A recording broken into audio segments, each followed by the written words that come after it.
Welcome to the world of whiskey. This is Dr. Diva's exclusive concoctions.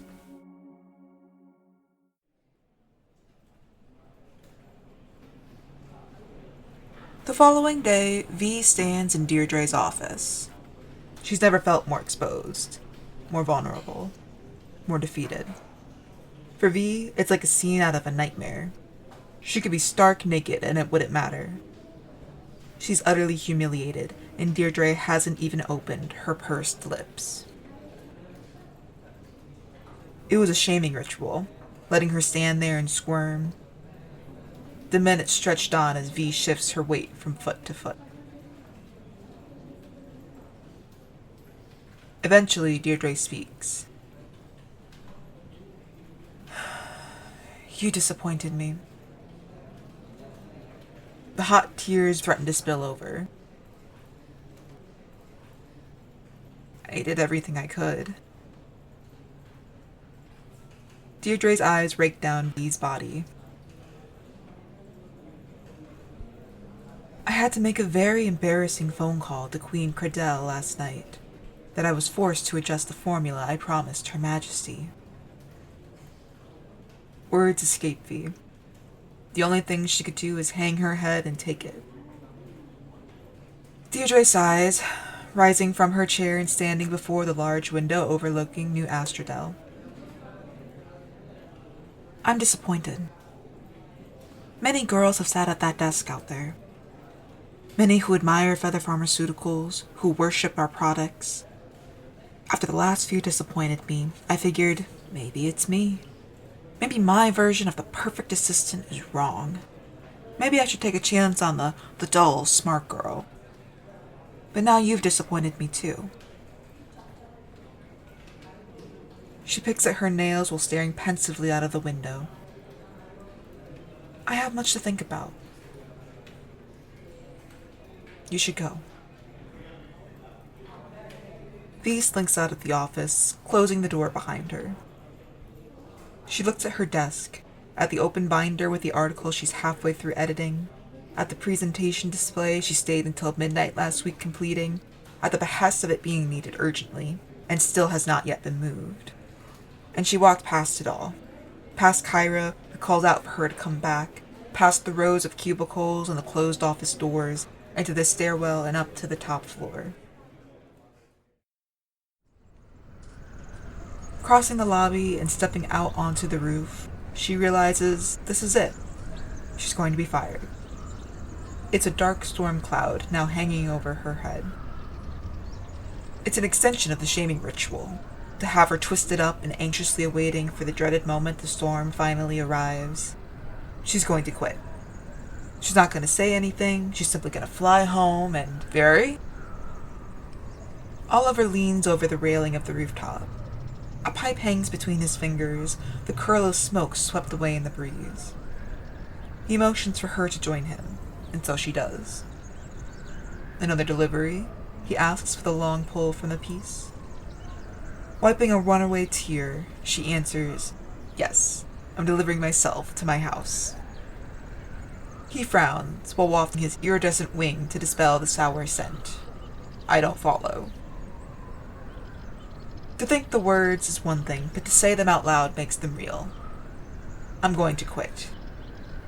He hums, seemingly unsurprised by her declaration.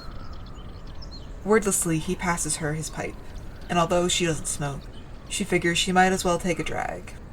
Naturally, she coughs her lungs out, causing Oliver to chuckle. She shoves the pipe back at him, and he takes another draw as she catches her breath. You lasted longer than I thought you would. She sucks in several deep breaths. What? She manages to choke out.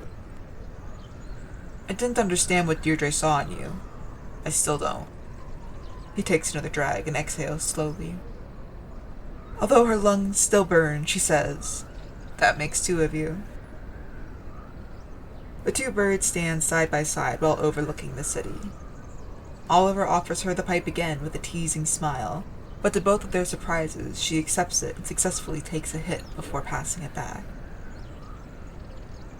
I really feel like I gave it my all. Oliver scoffs, and V's jaw drops.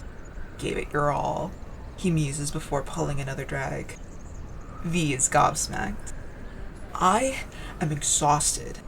I have been flying all over this damn city for weeks, without so much as a thank you. I've done everything Deirdre and Kyra have asked me. I'm early, I stay late. I mean, what else could I possibly do? Oliver's brows dip into his hairline. Tell me. With a huff, he says, you could believe in what we do here. V scoffs and shakes her head. I believe. Oliver tips the ashes from his pipe over the railing, and they scatter in the wind. You still don't get it. I've been keeping an eye on you. At V's raised eyebrow, Oliver rolls his eyes. Don't flatter yourself. Seeing the marketing potential in a product is my job. Am I a product? That's just it.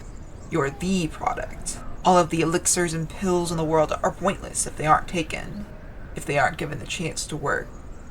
Otherwise, they're just ingredients.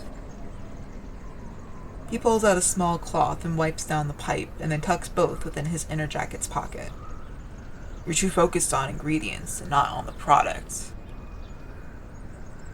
He ponders his metaphor while gazing out at the rows of buildings and at the never-ending stampede.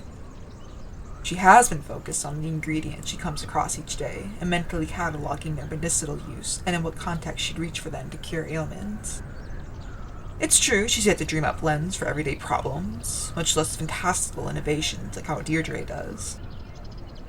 But once the thought crosses her mind, she's stunned. It's like she hasn't been paying attention at all. All of the meetings she's overheard discussing real problems faced by real consumers. All of the proprietary blends she's been privy to seeing being made. The careful thought and consideration for preservation of the product and its packaging. The connections and organization needed for materials to come in and for medicine to go out. I can't believe I never thought about it like this before. Then she pauses. Should I be taking our supplements? Does a musician not listen to music? Does an author not also read? Does a chef not taste their own creation? V lets go of the railing, stretching her arms and wings. Alright, you've made your point. Oliver straightens his jacket, jerks his head towards the building, and the pair head back inside. Sitting back at her desk, V opens the top drawer and pulls out the welcome box Oliver gave her on her first day. At some point, the black of the box melted into the shadows of the drawer, and while the contents within weren't necessarily forgotten, they were largely ignored. That is, until now. She lifts the lid off and pulls out the bottles, lining them up in a row. There's an imbalance to the cushion, and she finds she can remove it entirely. Hidden beneath is a small pamphlet discussing the starter kit, as it refers to itself. Basically, the bottles are taken one after the other. The pamphlet states the kit will show results in as little as a week, which to V sounds fantastical, but she's getting the feeling she should stop limiting her expectations to what she's been taught in textbooks.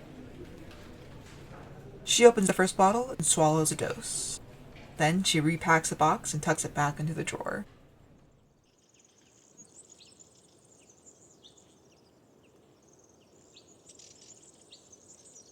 One week later, and V is turning heads. Maybe it's because she walks with her head held high and her wings fluffed just so behind her. Maybe it's the shine and vibrancy of her rosy coat, which was previously a dusty brown. Maybe it's the skirt of her tail feathers, now fuller, accentuating V's figure. Maybe it's the shine of her hair, or her clearer, brighter skin.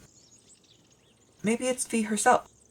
The way she smiles at her coworkers instead of walking with her head buried in her notebook. The way her body language invites conversation. The little moments of consideration she began displaying. Holding doors open, doling out compliments, finding time to chat in between tasks, and then remembering those details for the next conversation. It doesn't escape Deirdre's notice either. That Friday morning, as she opens her office door, she pauses, turning to V's desk with sussing eyes sweeping up and down her body. For the first time, she offers her a small smile, plucking a feather from her wing and disappearing within. V smiles too, picking up her pen to continue her proofreading when Deirdre calls out, "Dove!" With a mixture of both pride and dread stirring in her, she enters the office. Deirdre adds V's feather to the display on her bookshelf next to her desk.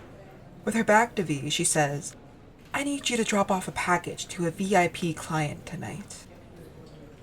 V's delivered a lot of packages, but has yet to actually hand-deliver a PR package to a celebrity. Reach out to Trenton Vale's people and arrange the handoff. Wear something nice. Your typical garb isn't... She faces V. Normally this flattering. Deirdre pauses another moment to assess her, causing V's cheeks to flush. But it's still not fashionable enough. Vale's like the department store? Deirdre's expression falls to her usual disappointed scowl. "I knew that," she adds quickly.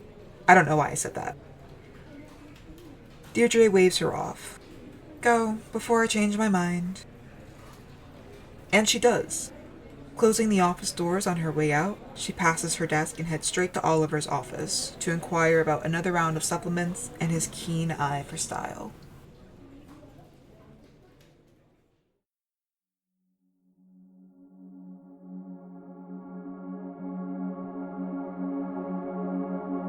Hi Wistians, Everly Teller here. Thank you for listening to this episode. If you liked what you heard, please subscribe to follow along. Don't forget to like and leave a comment. Additionally, if you're a fan of fantasy, and especially romantasy, subscribe for free to my Patreon to read weekly chapter releases of my web novels, and for bi-weekly releases of my audio drama podcast. Together, we'll explore the corners of the magical world of Wisty through narration, print, recovered artifacts, and more.